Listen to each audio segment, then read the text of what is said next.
Amén. Bueno, Juan 5:46 dice la palabra de Dios: porque si creyereis a Moisés, me creerías a mí, porque de mí escribió él.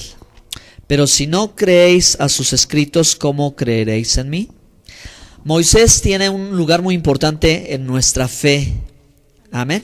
Moisés tiene una parte muy importante en nuestra fe en Cristo Jesús. El Señor, versículos antes, dijo: escudriñad las escrituras, porque en ellas os parece que tenéis la vida eterna, y ellas dan testimonio de mí. Y en primer lugar, referirse a las escrituras es referirse a la ley de Moisés, ¿sí? Y en segundo lugar es referirse a todo el Antiguo Testamento, puesto que el Evangelio está siendo predicado y aún no ha sido escrito, ¿verdad?, el Nuevo Testamento, y quizás la redacción de este Evangelio apenas está en la mente de los evangelistas. Pero Jesús dijo: si creyereis a Moisés, me creeréis a mí, porque de mí escribió él. Entonces, repito una vez más, Moisés tiene una parte importante en nuestra fe en Cristo Jesús. Así que el día de hoy quisiera, hermanos, repasar la experiencia de Moisés para que nos reflejemos en esa experiencia que él tuvo con Dios, y así nosotros también tengamos esa misma experiencia y conozcamos mejor al Señor. Ya que tienes tu Biblia abierta en el Evangelio de Juan, te voy a invitar para que la abras en Juan 17. Avanza unos capítulos más hacia adelante.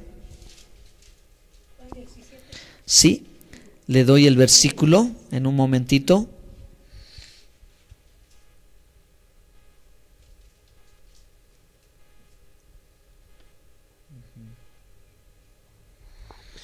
Y dice Juan 17.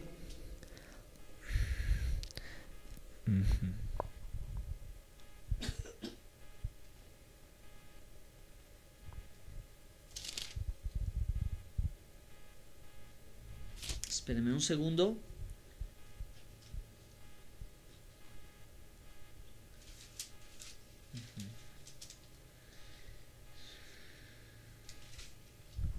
Dice el Señor en esta oración: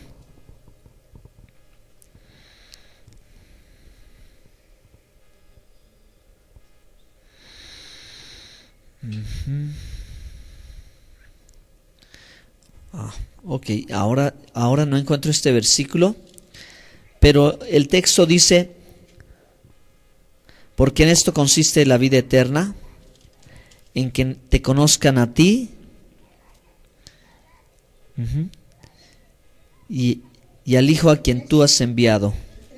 Gracias, hermana. Amén. Y esta es la vida eterna, que te conozcan a ti, el único Dios verdadero, y a Jesucristo, a quien has enviado. Amén. Bueno, entonces todos y cada uno de nosotros debemos de tener una experiencia con Dios, ¿sí? Dios quiere que lo conozcamos. Dios quiere que tengamos una experiencia personal con Él. Así que en estos días, hermanos, donde usted sabe que yo le he enseñado y le he compartido acerca de las fiestas bíblicas, y hemos hablado ya por bastantes días, ya enmarcándonos casi 42 días, y en la siguiente semana es la fiesta de Pentecostés, acorde al calendario hebreo, ¿verdad?, acorde a las fechas de la Biblia, más precisas, ¿ok? Empezamos con la Pascua, y en la Pascua hablamos la historia de Moisés, ¿verdad? Y estamos considerando al líder, al libertador del pueblo de Israel, que es Dios, pero que, ¿verdad?, levanta a Moisés para sacar de la esclavitud al pueblo hebreo. Y en esta celebración, la fiesta de panes sin levadura y la fiesta de las primicias, que es la fiesta de las semanas, en las que se lleva el conteo de la gavilla, y cada día hasta 49 se cuenta cada día.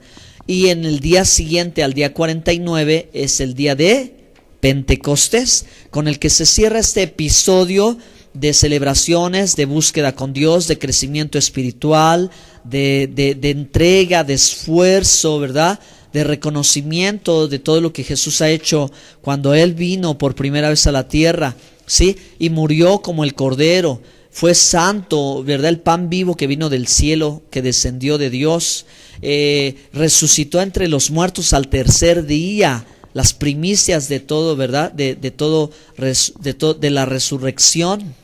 nos dio el poder de resurrección, se manifestó según Hechos 1 en esos días con pruebas indubitables, o sea, no había forma de negar que Él se estaba manifestando, ¿verdad?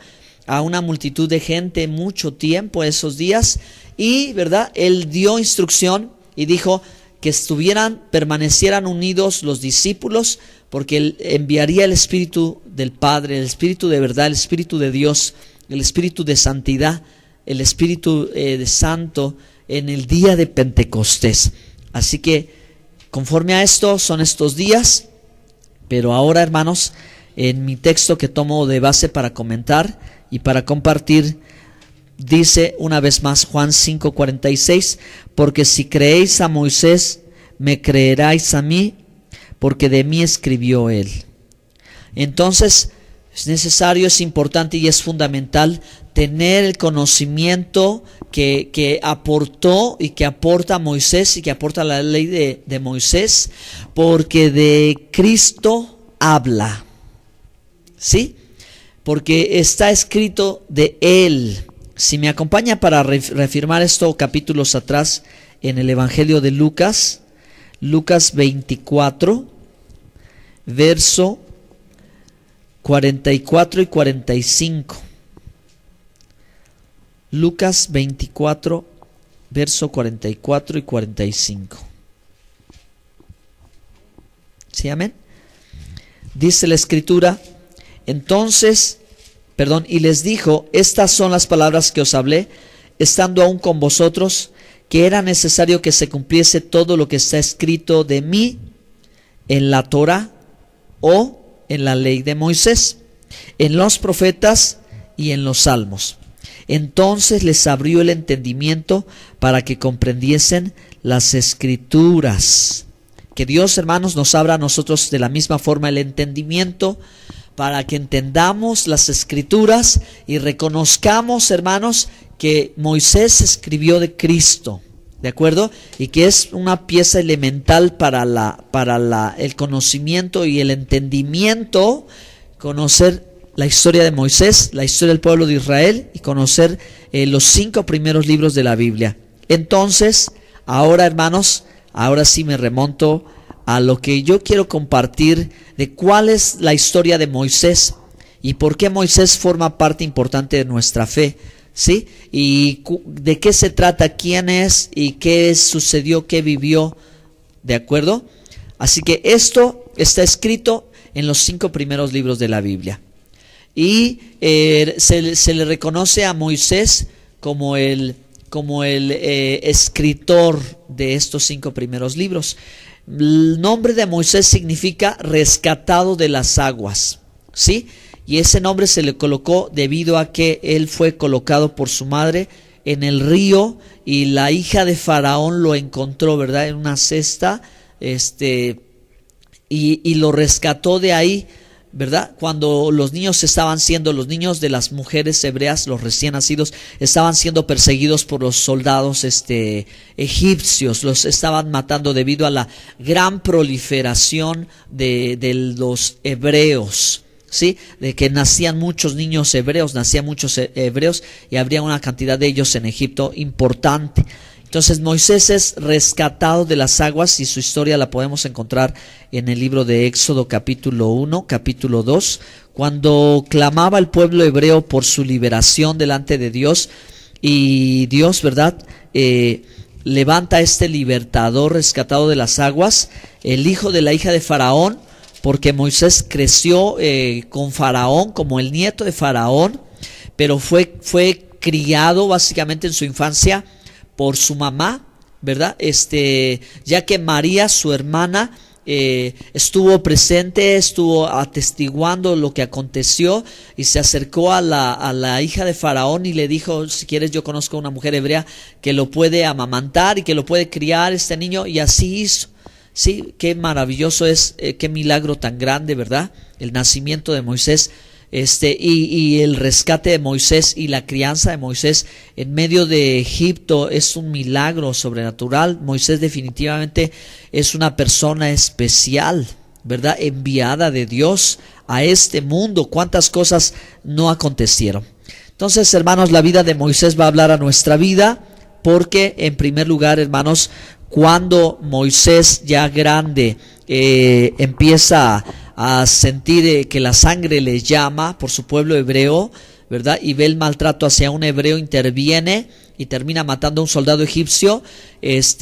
Comienza su historia real ya a favor de su pueblo, cuando se da cuenta y reconoce que él es del pueblo hebreo, que él no pertenece al pueblo egipcio, que él pertenece al pueblo hebreo, y empieza, ¿verdad?, a ser señalado por los propios hebreos, ¿verdad?, como lo que él había hecho por defender a un hebreo. Entonces, en su temor, huye al desierto de Madián.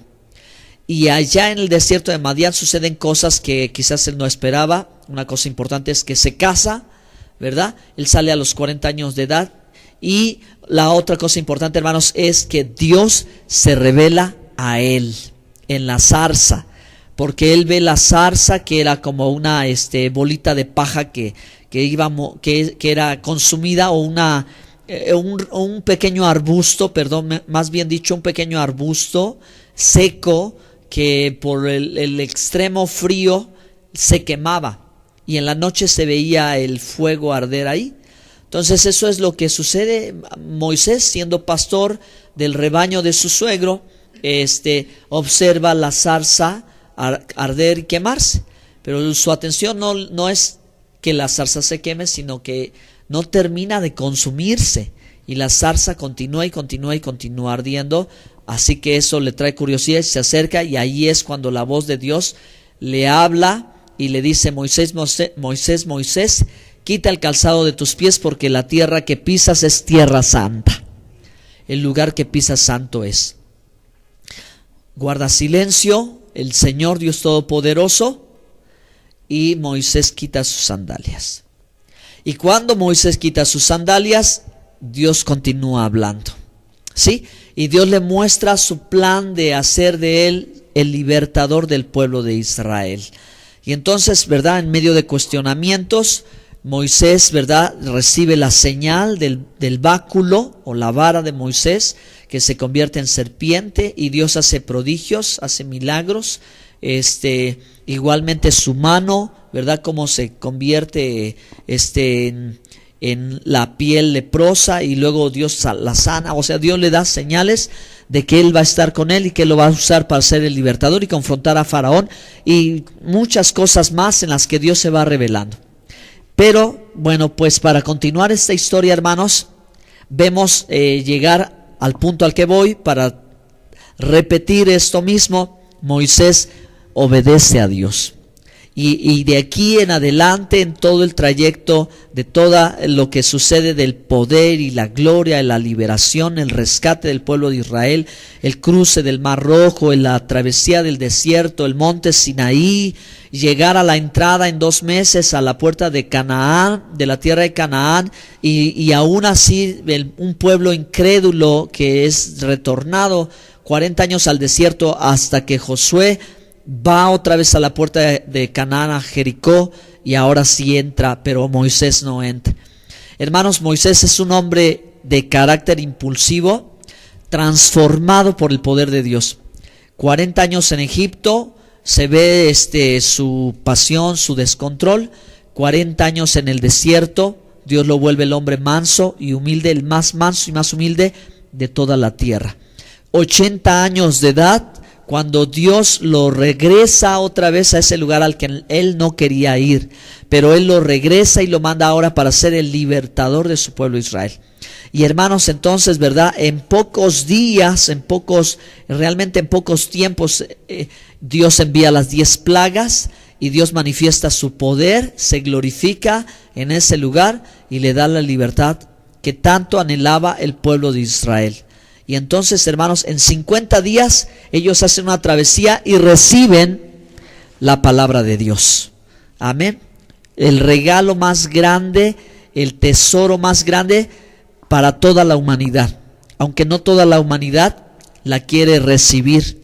Y hasta el día de hoy todavía hay quien la quiere abolir, quien la quiere negar, quien la quiere rechazar, quien no quiere saber de ella. Amén. Pero esto es lo que marcó la historia de la humanidad, hermanos. Esto es lo que marcó, porque es una manifestación visible, es una manifestación sobrenatural, es algo que todo el mundo entero supo, todo el mundo entero que vivió en aquel entonces, porque la voz de Jehová era la voz audible, la gloria de Jehová era la gloria visible. La Biblia, hermanos, en este suceso es una evidencia de la existencia de Dios. Imposible negarlo, porque millones de personas lo vivieron. Imposible de negarlo, ¿de acuerdo? Pero ahí se manifestó la gloria y el poder, y Dios entregó su palabra para toda la humanidad. Y ahí Jesús dice: si creéis a Moisés, me creeréis también a mí. Si no creéis lo que Moisés escribió de mí, lo que Moisés escribió, ¿cómo vas a creerme a mí? Amén. Esa es la historia de Moisés. Ahora, ¿cuál es nuestra historia y cuál debe ser nuestra experiencia y cuáles son las realidades que ustedes y yo debemos vivir igual que Moisés? Igual que Moisés. Hermanos, en primer lugar, ahí ustedes medio alcanzan a mirar mi pantallita, pero Dios tiene un plan. Dios siempre está obrando. Punto número 1, Dios siempre está haciendo algo, aunque nosotros no nos demos cuenta. Aun cuando nosotros no le conocíamos, Él estaba haciendo algo. Él desde antes de nacer, Él ya nos conocía a nosotros. Nosotros no lo conocíamos y nosotros no imaginábamos la clase de libertad, la clase de salvación, la clase de bendición que un día llegaría a nuestra vida. Nosotros nacimos perdidos, nosotros nacimos, hermanos, en una condición de pecado. Y conforme avanzamos, nuestro corazón se inclinó al mal y pecamos, desobedecimos a Dios, nos apartamos de Dios. Ya lo hemos dicho, por cuanto todos pecaron, están destituidos de la gloria de Dios.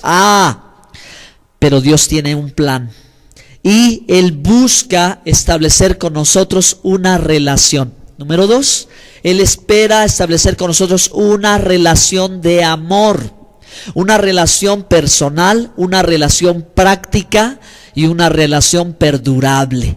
Nosotros que no le conocíamos, un día, hermanos, como Moisés, también vimos la zarza. Pero quien vimos ahí, hermanos, fue a Jesús en la cruz del Calvario. Y vimos cómo Él estaba pagando el precio por nuestro perdón.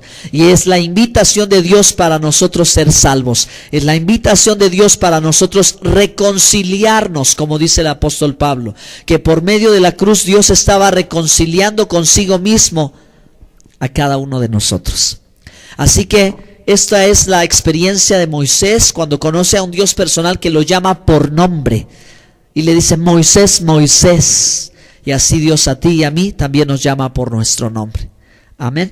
Entonces Él busca una relación y nos hace una invitación a ser parte de su obra. Como Dios, ¿verdad?, le dijo a Moisés: mira, Moisés, esto es lo que voy a hacer por mi pueblo y tú vas a ir. Y Moisés dijo: yo soy tartamudo, y yo como soy niño, pero Dios, ¿verdad?, lo persuadió, lo convenció, le demostró que no era su fuerza, era el poder de Dios que iba a estar con él. Una vez convencido dijo: Señor, sí me uno a tu obra. La invitación de Dios para nosotros es unirnos a su obra, a su propósito, a su plan, a su proyecto, no al nuestro personal. ¿Sí? La invitación de Dios no es, ¿verdad, hijo? Te voy a cumplir tus anhelos, tus sueños, tus deseos. No. Es: hijo, tengo sueños, Dios dice, tengo planes, tengo propósitos para ti. Tú decides si te sumas a esos planes que tengo para ti o no te sumas. Esto es fundamental, hermano. Esto es bien importante que nosotros lleguemos a comprenderlo, porque Dios no edifica donde Él no pone el fundamento. En vano vela la guardia si Jehová, ¿verdad? Dice el Salmo 127, si Jehová no edificare la casa, en vano trabajan los que la edifican. Si Jehová no guardare la ciudad, en vano vela la guardia. Eso es, hermano, Dios no trabaja donde Él no puso el fundamento. En otro fundamento ajeno, Dios no va a trabajar. Por eso es la invitación de Dios que nosotros nos sumemos a su obra, no que Él se sume a nuestra obra. Eso es hacer la voluntad de Dios, no hacer nuestra propia voluntad. Tenemos que conocer y hacer la voluntad de Dios. No Dios hará nuestra voluntad. Jesús dijo que no se haga mi voluntad, mas que se haga la tuya. Y esa es también nuestra oración. Y cuando nosotros le entregamos nuestra vida a Cristo, nosotros dijimos exactamente así: Señor, que se haga tu voluntad, mas no la nuestra. ¿Y cuál es la voluntad de Dios? Es la invitación que Dios le dijo a Moisés: vas a ser el libertador, ve y hazlo. Cuando, hermano, tú y yo empezamos a escuchar que Dios nos habla a nuestra vida, porque Dios habla de muchas formas y de muchas maneras. Dios aquí se manifestó en la zarza y le habló audiblemente a Moisés. Pero ahora Dios nos habla, hermanos, a través de Jesucristo, y Dios nos habla a través de su palabra. Dios nos habla cuando oramos. Dios nos habla a través de las circunstancias. Dios nos habla, hermano, a veces, ¿verdad?, también en sueños. Dios también nos habla cuando leemos su palabra. En este lugar Dios nos habla. Sí, cuando se transmite, cuando se predica su palabra. Dios siempre está hablando, pero a veces nosotros no alcanzamos a escuchar con claridad. O en ocasiones cuando Dios nos habla, como Moisés: pero Señor, ¿cómo voy a hacerlo yo? Pero Señor, ¿cómo lo voy a lograr? Pero mira, yo soy nuevo, pero Señor, no puedo. Y decimos, ¿verdad? Le ponemos obstáculos al Señor. Y ahí es también paso número 5, cuando, como Moisés, entramos en una crisis de fe. ¿Sí? Vivimos una crisis de fe. ¿Por qué? Porque una crisis de fe es un momento en el que yo tengo un paso adelante de mí de obediencia, que yo quizás porque no lo he vivido, no sé qué pueda suceder, y puede invadirme la incredulidad y puede invadirme el temor. Que, hermanas, hermanos, lo contrario de la fe es el temor, no es la incredulidad. Contrario a la fe no es incredulidad, porque incredulidad es una fe diferente. ¿Sí? Incredulidad es una fe distinta a la fe genuina en Dios. Temor es lo contrario, porque el temor no me permite accionar, y la fe genuina, la fe que obedece, acciona. La fe viva acciona. Entonces no es suficiente tener una fe o tener el pensamiento correcto o tener, ¿verdad?, los textos correctos o las palabras correctas para con Dios. Para realmente manifestar que yo tengo una experiencia con Dios, que yo conozco al Señor, es porque he vivido paso a paso este proceso y llegué al momento en que yo tengo que poner un pie sobre las aguas y caminar como Pedro. Señor, si tú dices que yo vaya, yo voy. Jesús dijo: ven. O sea, le dio su palabra y Pedro salió de la barca. ¿Y qué hizo, hermanos? Empezó a caminar. Eso es lo que significa una crisis de fe. Cuando tú y yo, hermano, estamos, ¿verdad?, indecisos, y estamos en ese momento en el que, ¿y qué puede suceder? ¿Y qué va a pasar? Y si yo, y estoy ahí, cuando Dios siempre te llama y te habla, hemos dicho, prueba tu fe, tu fidelidad y tu obediencia. Dios no tienta tu carne. Dios no te pone ahí una tentación para que tropieces. No, eso no hace Dios. Dios va a despertar tu fe, tu expectativa. Dios te va a mover a que algo en ti pase sobrenaturalmente. Y esa es la fe genuina. Cuando hay que dar el paso y no sabemos cómo va a sentar el pie. Sí, pero lo tenemos que dar. ¿Por qué? Porque Dios lo dijo. Porque Dios lo habló. ¿Sí? Porque Dios ya lo dijo. Y si Él lo dijo, así será. Así será, y Él lo cumplirá y Él respaldará. Entonces, hermanos, ¿qué hay que hacer cuando estás viviendo una crisis de fe? Cuando estás en ese momento en el que tienes que, por la fe, sostenerte de su palabra, de su promesa, de lo que Él te dijo que va a hacer. Tienes que hacer ajustes. Y esos ajustes es lo que estamos diciendo: quitar la desconfianza, quitar la incredulidad, dejar de lado el temor y avanzar obedeciendo. Porque cuando tú llegas a este punto de que has obedecido a Dios en aquello que Él te dijo, enfrentando o arriesgándote un poquito al temor y haciendo lado las barreras que te lo impiden, porque Dios te dijo, entonces tú tienes una genuina experiencia con Dios. Esa es la confianza que Dios le dio a Moisés, de saber que él iba a estar siempre con él. Y Dios fue fiel y siempre estuvo con él. Amén. Y si tú y yo también, hermano, sabemos que Dios está obrando, aunque nosotros no lo veamos.